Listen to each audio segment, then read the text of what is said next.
Welcome back to Celebrity Radio. It's Alex Belfield talking to some of the biggest stars and some of my favourite people, and a man who took the world by storm on the X Factor in 2013. He was the runner-up that melted the hearts of the women and sang in the arms of angels like no one else. Nicholas McDonald is back on tour this summer and joins us on the phone now. Nicholas, how are you doing? I'm very well. How are you? Do you know, it must be great being you, because to be popular and successful is quite hard to achieve in show business, and I suppose X Factor gave you that chance in 2013, didn't it? No, it definitely did. X Factor changed my life completely, and that's what I'd say to everyone. My job is, what I do as a job now is definitely better than being at school. So where are we at now? How old are we currently? So I'm now 18. So I can do the maths. So in 2013, you were about 16. So that's not a bad age to be on it. What was it like for you? Because I suppose you couldn't live the sort of hedonistic life that some of the other contestants were living. Were you sort of isolated on that show with only being 16, or were you able to join in? No, there was just sometimes that obviously you did feel that isolation because of your age, and it was weird because like the 14 weeks I was on the live shows, just the live shows was 14 weeks. The full X Factor progress is about a full year, but the live show is about 14 weeks, and that 14 weeks you're in this they call it the X Factor bubble. Now that just everywhere you go, there's always security with you or somebody with you, so you don't really get to enjoy yourself as much because everything's so uptight and everything's so kept under secret, things like that. So now coming out the show, it's obviously, you look back at it and like, God, that was crazy. Is there a side of you that wishes you could do it now at 18 so you could sort of live the adult experience opposed to being a child on the show? Because I'm sure they do treat you differently. No, they definitely do. Obviously the adults get a bit more stuff, like they get to go out sometimes after the show, and like it would just, like I wasn't even allowed to go to like McDonald's myself or jump a taxi to Asda or Tesco's to get some food. Always security need to be there because they always feel that there's somebody could do something or something, so you're just isolated, whereas if you're an adult you're like, look, I'm 18, 19, people like Sam Bailey, I'm a grown woman. Yeah. Don't need to come with me, I can look after myself, you know. But I would love to do it again just because the experience just flew in so quick. Yeah. And it just got to the point where I was blinking and it was over. I know. And I wonder, in terms of education, had you done all your exams by the time you were in the show, or were you going through that at the time? I just was going into my last year of high school. Obviously, that was 6th year for me up in Scotland. I'm not sure what year it would be down south, but it was my last year of school. And after that I get to go to college or university, but I missed a lot of school. So I wonder where you're at now. Did you get to do that year again? Did you ever finish it, or have you been too busy being showbiz? It was quite weird. I came off the show in the Christmas, so about December time, and it was just about January time. My guidance teacher of my year came to the house. I was like, cool, she'd probably come to visit and stuff, and because she just phoned my mum saying, oh, I'd like to come see you, whatever, and we were like, that's cool. She come down and she had like a leavers form. I was like, right, cool. And just signed up and left school.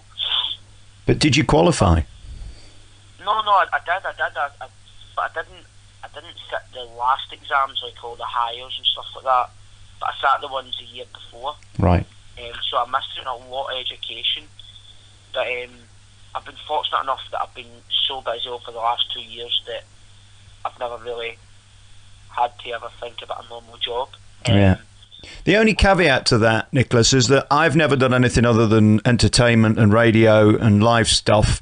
And at this point, at 35, I wish I had gone to university because it's always useful. Do you think there might be a point in the future where you'll regret not going further? Because although this is amazing right now, education will last you the rest of your life. Do you know, I don't know, because I was always a person that I never felt school was my thing. And weirdly enough, I really didn't like music in school either. Getting into music classes, and people's like, well, that's pretty weird even though this is your job now, and I'm like, I know what I say, but school is just, singing is what I've always wanted to do, find an excuse to do it and stuff like that. But I was a bit gutted missing school as well, because obviously the last year of school you miss like the school proms, the school holidays, so I missed out on a lot of stuff, which I'm a bit gutted about, because in your childhood I think that's important. Your last years of school is going to these proms and stuff like that.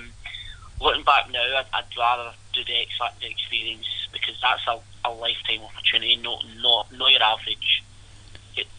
The average person gets to do that, you know. Yeah, I think you'll trump them when it comes to your end of year folder, and you've done national TV for 12 million people and they've done a prom. I think you win that battle. I wouldn't worry about that. You know, the funny thing is that where the prom was located, they actually had TV set up watching the final. Did they really?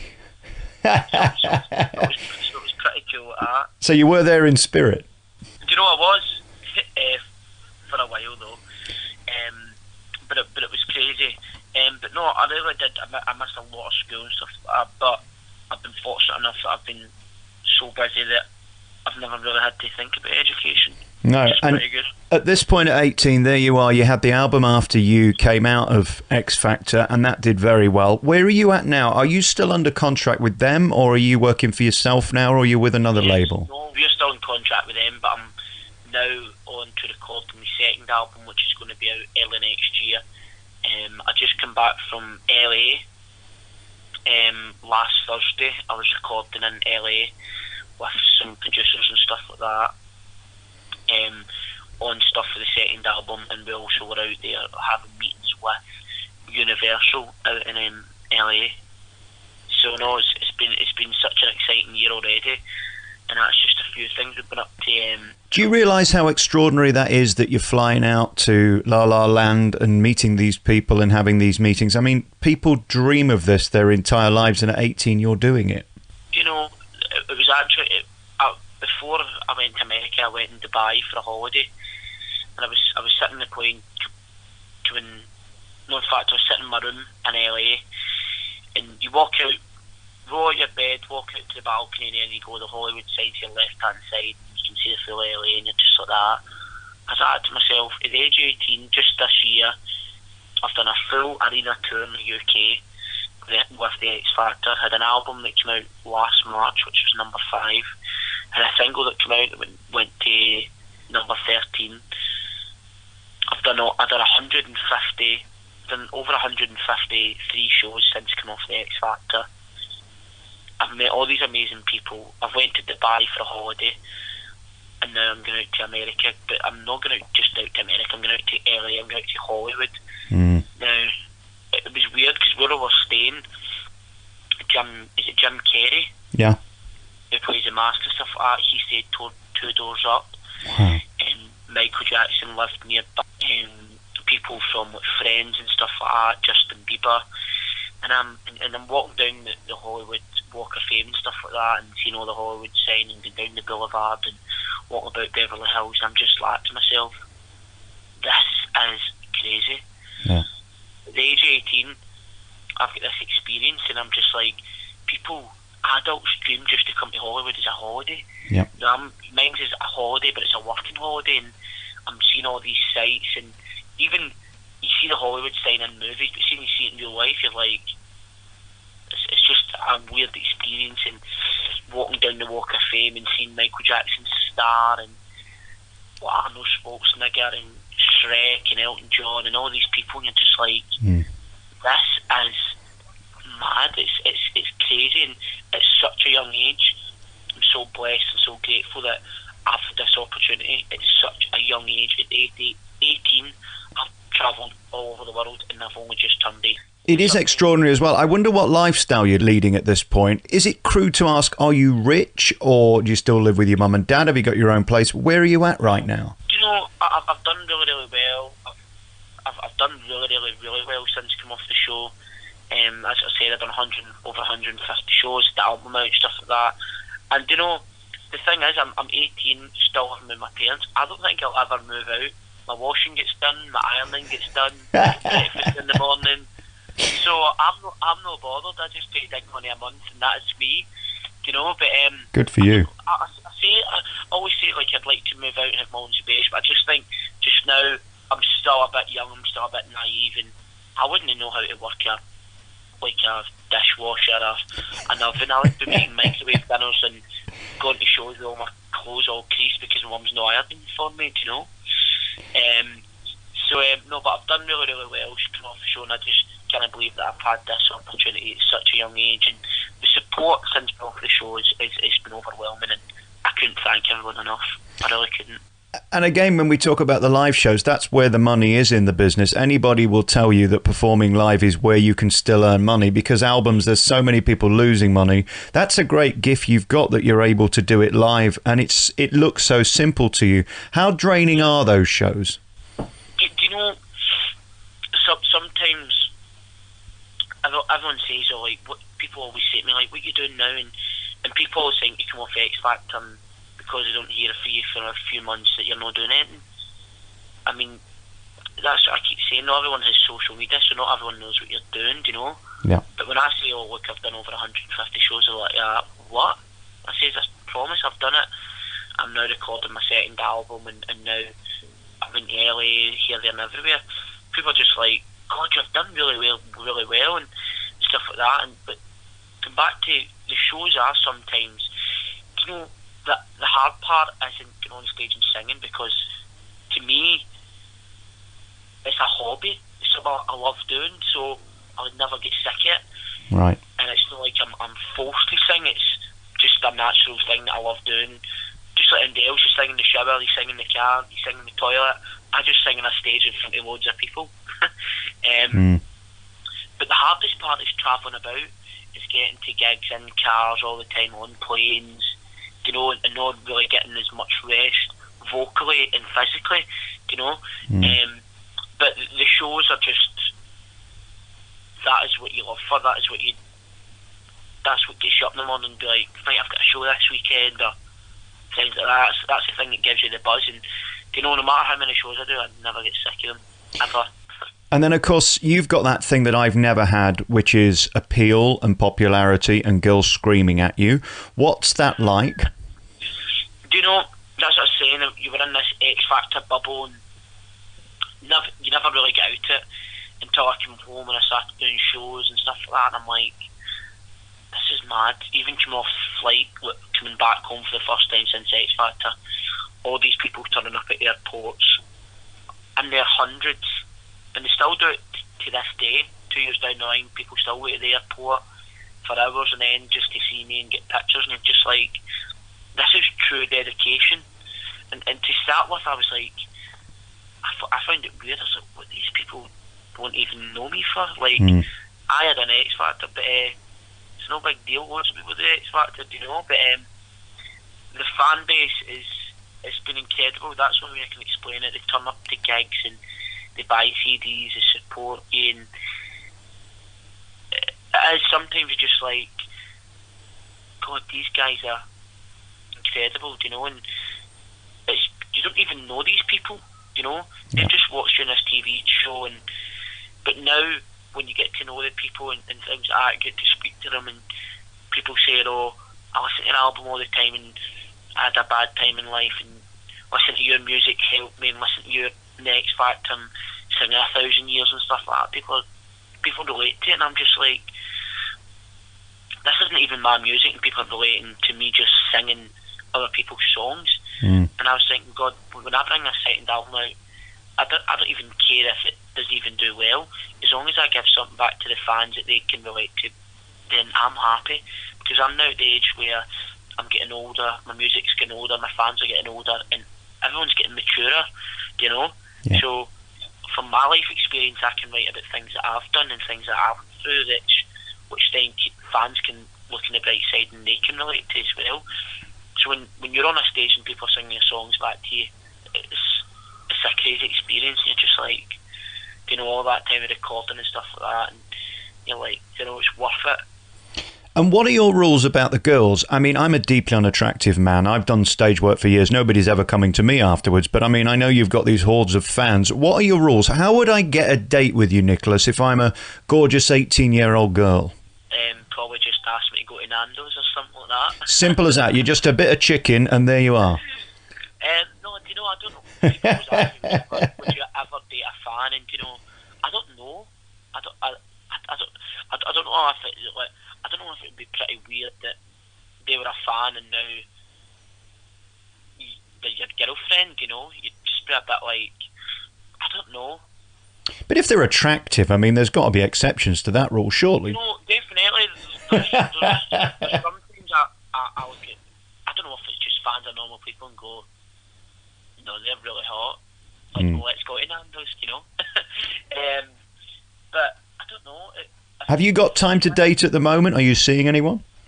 You know, I've not. You know, it's been such a busy year already, and I spend most of the time in the air flying than I do on normal ground, which sounds a bit weird. But no, I've just not got the time. But I will find the time soon. You've got to, and I tell you why, you won't be hot forever, you won't be 18 forever, you won't be young forever, you won't be talented forever. You've got to take advantage of it. Trust me, from an old guy who doesn't get anything, Nicholas, you've got to take advantage of it. Now you're saying that, I'm starting to worry. No, you must. I'm begging you. Hey, listen, it's great talking to you, and you're back on the road this year. This summer, you've got all these live dates. You're going to be doing Manchester and Dublin and Southampton, Brighton, London, Birmingham, Liverpool, Belfast, Newcastle, Aberdeen and Glasgow. What do we get in the show then? What are the type of songs you'll be singing at those gigs? So this is going to be my first ever UK headline tour. Obviously, it starts on the 13th of July in Manchester and ends on the 29th of July in Glasgow.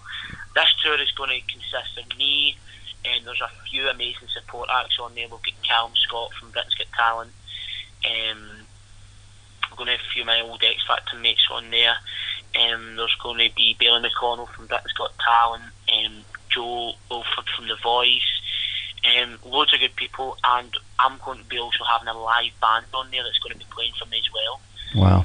So it's going to be an amazing show, and the thing is, because the new album is still getting recorded, we can't really perform any songs off the new stuff because people are telling me, look, you need to keep it, and it's all secret.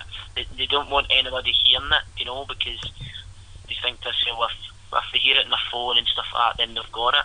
So it's not really a surprise.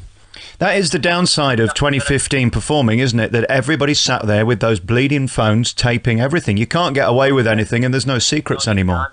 You know, but there's going to be about 3 or 4 original tracks on there. Right. Which people already know and fans already heard. But we're maybe going to throw in a really good one from the album. Maybe if we're allowed. We've already started rehearsing, but I've now found out that we're maybe not allowed to do it, one of the tracks. So we need to wait and find out. But no, it's going to be an amazing tour, and I just hope that everyone can come out and see me, and I can see everyone and be like, look, you are supporting me until now, so this tour for you, and enjoy it.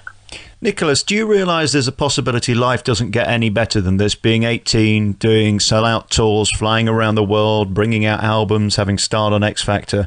I mean, it's a remarkable start to your life. It's almost a worry, isn't it? How do you keep it up? Because when you've started this young and this successful, there's a lot of pressure, isn't there, to be as good as you've been? You know, there definitely is, and sometimes you're always good as your last show, you know, and you need to get better and better and better. But people always say, like, when they meet me, like, you're such a wee normal person, and I'm like, I'm no different from you or whoever, you know. Even though I was on X Factor and stuff like that, and people see you as this inverted commas famous person, you know, I've got such a normal family behind me that keep my feet firmly on the ground, and whenever I do, no go crazy or whatever, but you know, that one time that you forget, my mum and my dad are always there to be like, here, you knock you down a peg or two, you know. Yeah. They're always there, and they're such a normal family, normal backgrounds, normal jobs, normal life, but their son's just a bit crazy and a bit famous. I get it. I mean, can you even go out in town having a drink with all these iPhones and things? I suppose you're being filmed 24 hours a day. Do you get fed up of that? Because it is tiresome continually being asked. No, I still go, like, I forget all the time. I jump to the shop in my pyjamas and all that. People like, can we get a picture of you? And I'm like, I'm wearing my jammy bottoms with a t-shirt on with a pair of flip-flops, dressed like an idiot. So But I do go out with my friends, and I do loads of normal things, and that's what people say. They're like, I'm shocked to see you here. And I'm like, what makes me any different from you? Yeah. Do you know? And that's when people are a bit taken aback, like, God, he is just pretty normal, eh? And I think that's what people like to see and like to hear, is that people don't think they've cut above themselves just because they've maybe got a bit of money or a bit of fame. Yeah. At the end of the day, that does change people. But for me, it doesn't faze me, because all I want to do is sing. If it's for 2 people, 200 people, 2,000 people, you know, as long as I'm singing and on a stage with a mic, I'm happy, you know. Nicholas, you have a gift, and I congratulate you on all your success. Good luck with the tour. You can find out more. Just put in your website, which is www.nicholasmcdonald.co.uk, and just go to events and you'll see all the tour dates and where to get tickets and stuff like that. Great. Let's talk again. Congratulations on everything. Nicholas McDonald is the big star of X Factor, and a voice that you'll remember, and a live act that's worth seeing. Nick, great to talk to you. Thanks very much. Thanks for having me.